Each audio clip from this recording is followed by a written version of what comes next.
मुझे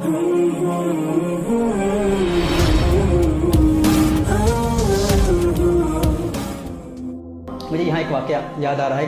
आज से 4-5 साल कबल तकरीबन साहिब मेरे पास आए, हमारी महफिल में आए। वो कहते हैं कि तंगदस्ती है, बड़ी परेशानियाँ हैं, मैं चाहता हूँ कोई कारोबार मिल जाए, रोज़गार के लिए दुआ कीजिए। कुछ महफिल में आना जाना रहा, अल्लाह अज़्ज़ व जल ने करम किया, उन्हें काम मिल गया। मैंने पूछा, मैंने सवाल किया कि कैसा है रोज़गार, कैसे चल रहा है? तो उन्होंने कहा अल्लाह के करम से अल्हम्दुलिल्लाह महफिल की बरकत से काम मिल गया है और अच्छा काम चल रहा है अल्हम्दुलिल्लाह, महफिलों में आता हूँ, इसकी बरकत से सब कुछ हो रहा है। तो मैंने उनसे कहा कि बताएं तो इबादत का सिलसिला कैसे है? कहा नहीं, एक मसला है, वहाँ पर जो मेरा एम्प्लॉयर है वो मुझे नमाज नहीं पढ़ने देता, इबादत नहीं करने देता। मैंने कहा अच्छा, इबादत नहीं करने देता तो आपको तो काम छोड़ना चाहिए। मैंने कहा नहीं, अरे इतनी महफिलों में आकर, इतनी मुद्दत के बाद, इतनी कोशिश के बाद, इतनी जिद्दोजहद के बाद, इतनी दुआओं के बाद आज काम मिला है और आप कहते हैं कि नमाज के लिए काम छोड़ दूं। मैंने कहा आप काम क्यों करते हैं? कहते हैं इसलिए करता हूँ ताकि रोजगार मिले, ताकि दौलत मिले, ताकि अपने घर के अखराजात चला सकूं, घर चला सकूं। मैंने कहा ना, काम करने का मकसद ये नहीं है, वो तो मिलना ही है। हम काम फकत इसलिए करते हैं क्योंकि काम करना सुन्नत है, वो जो अल्लाह ने लिखा है वो तो मिलकर रहेगा। और कानून क्या है? उसूल ये है कि अगर कोई सुन्नत आपको फर्ज से महरूम कर दे तो आप उस सुन्नत को छोड़ दें, फर्ज पर अमल करें।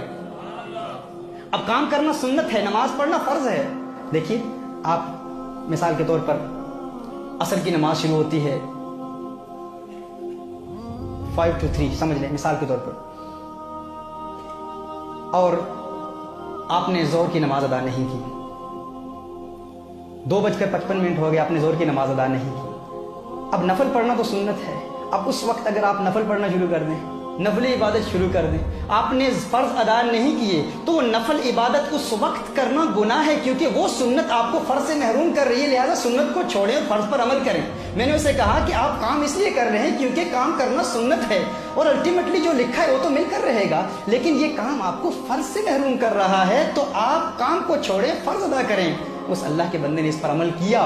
दुआ कीजिए अल्लाह अज़्ज़ व जल मुझे भी उसका यकीन दे दे जितना यकीन अल्लाह अज़्ज़ व जल ने उसे दिया था। उसने इस पर अमल किया, कुछ अरसे के बाद मुझे मिला। मैंने कहा क्या किया, काम का क्या हुआ? कहा छोड़ दिया। मैंने कहा रोजगार कैसे चल रहा है? कहा अल्लाह के करम से एक टैक्सी बेस का खुद मालिक हूँ, अभी खुद मालिक हूँ। ये यकीन ये हमारे अंदर अगर पैदा होगा कि अल्लाह ने जो लिखा है मिलकर रहेगा तो फिर कोई गम नहीं, परेशानी है ही नहीं। बड़े से बड़ा नुकसान हो जाए परवाह नहीं भाई क्यों परेशान हो रहे हो? जो अल्लाह ने लिखा है वो मिलकर रहे।